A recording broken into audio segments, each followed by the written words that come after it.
जम्मू संभाग में चुनाव की तैयारियों के बीच सुरक्षा बलों को 2 जगहों पर आतंकी साजिश के खिलाफ बड़ी सफलता मिली है।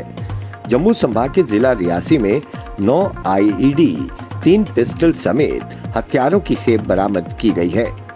वहीं कश्मीर घाटी के बादीपुरा में हथियारों के साथ आतंकी मददगार को गिरफ्तार किया गया है। श्रीनगर लोकसभा सीट पर सोमवार यानी 13 मई को मतदान होने जा रहा है। इसके लिए सुरक्षा के पुख्ता इंतजाम किए गए हैं। इसी बीच 2 जगहों पर आतंकी साजिश को विफल कर दिया गया है। लोकसभा चुनाव के चौथे चरण 2024 में 10 राज्यों और केंद्र शासित प्रदेशों की 96 सीटों के लिए सोमवार यानी कल 13 मई 2024 को मतदान होना है। लोकसभा चुनाव के चौथे दौर में जिन सीटों पर मतदान होना है उनमें आंध्र प्रदेश की सभी 25, तेलंगाना की 17, उत्तर प्रदेश की 13 और महाराष्ट्र की 11 सीटें शामिल हैं। इसके अलावा पश्चिम बंगाल और मध्य प्रदेश की 8-8, बिहार की 5, झारखंड और उड़ीसा की 4-4 और जम्मू कश्मीर की 1 सीट पर भी इसी चरण में मतदान होना है। कांग्रेस नेता राहुल गांधी ने बीते दिन 2 पूर्व न्यायाधीशों और एक वरिष्ठ पत्रकार के पत्र का औपचारिक रूप से जवाब दिया। पत्र में राहुल गांधी और प्रधानमंत्री नरेंद्र मोदी को सार्वजनिक रूप से बहस करने को कहा गया था। राहुल गांधी ने एक्स पर कहा कि स्वस्थ लोकतंत्र के लिए प्रमुख दलों का एक मंच पर अपना विजन देश के समक्ष रखना एक सकारात्मक पहल होगी।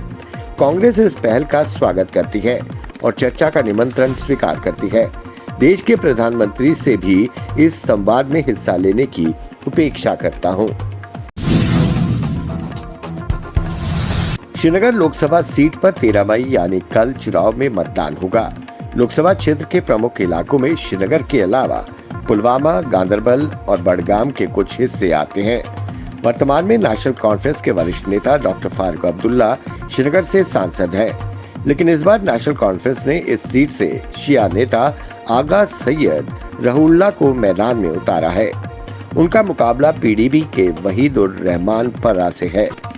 वहीं सैयद मोहम्मद अल्ताफ बुखारी की अपनी पार्टी से मोहम्मद अशरफ मीर और गुलाम नबी आजाद पार्टी की आमिर अहमद भट्ट प्रत्याशी हैं। मुख्य मुकाबला पीडीपी और नेशनल कॉन्फ्रेंस के बीच है। श्रीनगर लोकसभा सीट से कुल 24 प्रत्याशी मैदान में है। बसंतगढ़ मुठभेड़ मामले में पुलिस ने आतंकी मददगार कठवा के लोहा नाठी निवासी जावेद को गिरफ्तार किया है। वहीं 6 आतंकियों के स्केच जारी किए हैं।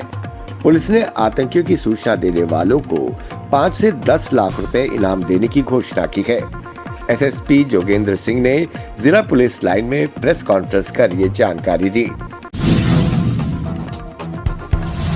डेमोक्रेटिक प्रोग्रेसिव आजाद पार्टी के चेयरमैन और पूर्व मुख्यमंत्री गुलाम नबी आजाद ने नेशनल कॉन्फ्रेंस पर निशाना साधते हुए कहा कि स्वायत्तता के बारे में नेशनल कॉन्फ्रेंस ने लोगों को मूर्ख बनाया।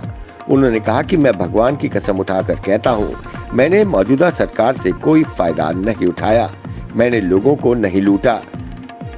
बात यह है कि मेरा कोई घोटाला नहीं, मेरा ट्रैक रिकॉर्ड बिल्कुल साफ है। मुझ पर भ्रष्टाचार या अन्य गलत मामले में कोई उंगली नहीं उठा सकता। आप लोग मुझे सहयोग देंगे तो मैं 6 महीने में ही उसका परिणाम दूंगा। श्रीनगर में रोड शो करते हुए उन्होंने कहा कि मैंने ही गांदरबल को जिले का दर्जा दिया।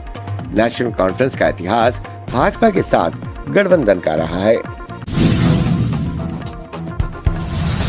तिहाड़ जेल से बाहर आने के बाद से दिल्ली के मुख्यमंत्री अरविंद केजरीवाल लगातार प्रधानमंत्री मोदी पर हमलावर हैं। आज एक बार फिर उन्होंने प्रेस कॉन्फ्रेंस कर प्रधानमंत्री मोदी की गारंटी को लेकर केंद्र सरकार पर निशाना साधा। इसी के साथ केजरीवाल ने देश को 10 गारंटीज दी। केजरीवाल ने कहा कि 10 वर्षों में प्रधानमंत्री मोदी ने कोई भी अपनी गारंटी पूरी नहीं की। 2 करोड़ नौकरियां, 15 लाख रुपए, किसानों को आय दुगनी, कुछ नहीं हुआ।